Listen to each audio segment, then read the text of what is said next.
बेटियों को संस्कार दीजिएगा। आज शादी के बाद स्त्रियां मांग नहीं भरती। मांग हमें कभी कभी भरनी चाहिए जब आप मासिक धर्म में हैं, अशुद्ध हैं, तब भले ना भरें। उन दिनों में उनमें नहीं भरना चाहिए। बाकी समय हमें हो सके तो मांग भर के रखना चाहिए। आप रोज नहीं, ठीक है, जब आप श्रृंगार करें अपना तो मांग दिखनी चाहिए। आजकल शादी के बाद भी ना तो मांग भरती हैं कुछ महिलाएं, मांग भरेंगी तो जरा सा किसी को दिख ना जाए। छिपाना है। क्यों छिपाना है? ये चोरी है क्या? आपने कोई जुल्म किया है, कोई पाप किया है? शादी करके कोई पाप कर लिया, छिपा रहे हैं, नहीं कोई देख ना ले कि हम शादीशुदा हैं। माता सीता लंबी मांग भर रही थी। हनुमान जी ने कहा, ये क्या है माँ? बेटा, तुम्हारे भगवान की लंबी आयु के लिए ये नारी का श्रृंगार है, इसलिए मैं पूरा श्रृंगार कर रही हूं अपने पति देव की लंबी आयु के लिए। तो हनुमान जी ने कहा, इतना सा सिंदूर लगाने से राम जी की आयु लंबी होगी तो मैं पूरे शरीर में सिंदूर लगाऊंगा। तब से हनुमान जी को सिंदूर पूरे शरीर में चढ़ाया जाता। तो मांग थोड़ी ठीक ठाक भरा करो। मांग कैसी भरनी चाहिए मेरी मां? थोड़ा बड़ी, थोड़ी अच्छी। मांग भरना अच्छा है या बुरा है? तो भरेंगे मांग। मांग भरा करिए। आजकल शादी के बाद स्त्रियां चूड़ियां नहीं पहनती। कुछ एक हाथ में चूड़ी, एक हाथ खाली। चूड़ी थोड़ी है, घड़ी है वो। घड़ी और चूड़ी में अंतर है। मेरी मां, बेटी चूड़ी नहीं पहन रही है तो गलती बेटी की नहीं है।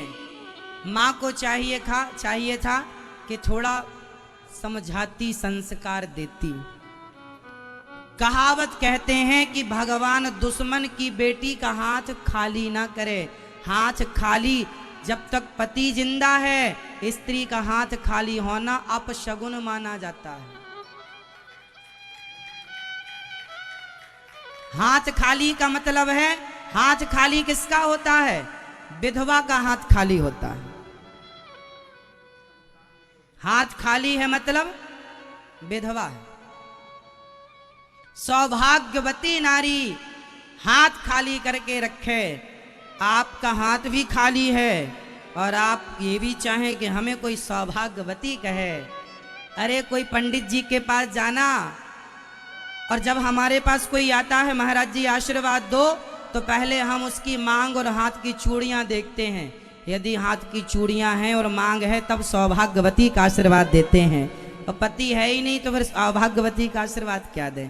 पता तो चले ना कि तुम सौभाग्यवती लायक हो कि नहीं। मतलब जो श्रृंगार है, चूड़ी श्रृंगार है। मांग, आजकल महिलाएं मंगल सूत्र तक नहीं पहनती। इतना भी 21वीं सदी में आप देखो, आगे जाएं, बढ़ें, मॉडल बन के रहें, पर संस्कार छोड़कर आप मॉडल बने तो ऐसा क्या? आप सिद्ध क्या करना चाह रहे हैं? संस्कारों को छोड़ के आप चाहते क्या हैं ये बताइए। क्या बनना है आपको? जमाना आपको लाइक करे, जमाना पसंद करे, तो क्या मांग में सिंदूर होगी तो जमाना आपको पसंद नहीं करेगा? वो जमाना पसंद हमें क्यों करे? हमारा पति हमें पसंद करता है, इससे ज्यादा हमें किसी से क्या पसंद करवाना। नारी को उसका पति उसे पसंद करे ये अच्छा है, जमाना आपको पसंद करे इसकी चाहत नहीं है। हमारे यहाँ घूंघट परंपरा थी, नारियां सिर ढककर रखती थी, अब नहीं है। नहीं होना चाहिए, कोई जोर जबरदस्ती नहीं है, पर घूंघट परंपरा क्यों थी? पतिव्रता नारी अपने सिर को ढक कर इसलिए रखती थी कि हम पतिव्रता नारी हैं, हमें देखे तो केवल हमारा पति देखे, हमारे पति के सिवा हमें कोई ना देखे, इसलिए घूंघट परंपरा थी। लेकिन आजकल की तो बस पति को ना दिखाकर सबको दिखाती है। पति जब पास में रहेगा तो बनी रहेगी भूतनी, और घर से बाहर निकलेगी तो हीरोइन बन जाएगी। किसे दिखाना चाह रही हो तुम अपनी सुंदरता? अरे पति के लिए श्रृंगार किसके लिए होता है? बताओ, श्रृंगार नारी किसके लिए करती है? पड़ोसी के लिए या पति के लिए? नारी श्रृंगार किसके लिए करें? पति के लिए, पड़ोसियों के लिए नहीं। जमाना हमें क्यों देखे साहब, हम क्यों दिखाएं अपने आप को जमाने को? इसलिए समझो, यदि आप इस मर्यादा को फॉलो नहीं करेंगे, जो नारी मनमानी होती है वह नारी सूपनखा हो जाती है। मनमानी है, कोई मतलब नहीं उसे परंपराओं से, संस्कारों से, जहां मन जाए, जो भी पुरुष मिल जाए उसी को आई लव यू कह दे। वो सूपनखा ऐसी तो थी, राम जी के पास गई, तुम बहुत सुंदर हो, शादी कर लो। फिर लक्ष्मण जी, राम जी ने कहा लक्ष्मण जी के पास जाओ, उनके पास गई, तुम भी बड़े सुंदर हो, जो मिल जाए सबको आई लव यू कह देती थी। तो ऐसी नारियां सूपनखा होती हैं। और माता सीता, अपने पति के सिवा रावण ने कहा था सीता महारानी बना के रखूंगा, सोने का मृग देखा था, तुम्हारे मन में लोभ आ गया, सोने की लंका ले लो, ये मंदोदरी तुम्हारे कपड़े धुलेगी, आ जाओ मेरी बन जाओ। माता सीता ने ऐसे दुष्ट रावण, सोने की खान थी उसके पास, देखा नहीं ये भारतीय नारी है, पति के सिवा देखना पसंद नहीं करती किसी पुरुष को। ये भारतीयता है, ये विदेशी कल्चर है सूपनखा वाला, कि बस अपने पति, सूपनखा का पति था, मर गया था, विद्युत जिह्वा नाम था, वो सबसे यही कहती फिरती थी मैं कुंवारी हूं, मांग भरती नहीं थी, चूड़ी उड़ी पहनती नहीं थी, सबसे कहे मैं कुंवारी हूं, जबकि शादीशुदा थी। तो आजकल कुछ महिलाएं ऐसी हैं, शादी के बाद भी एक गाना गाती हम तो कुंवारी हैं। इसलिए बेटियों को थोड़ा संस्कार दे दो मेरी मां, काम आएंगे। हमारे देश में नारियां पतिव्रता नारियां हुई हैं। माता अनुसुईया कौन थी? बोलो, पतिव्रता। हमारे यहां सूपनखा जैसी नारियां, ये लंका की महिला थी, भारतीय नहीं थी।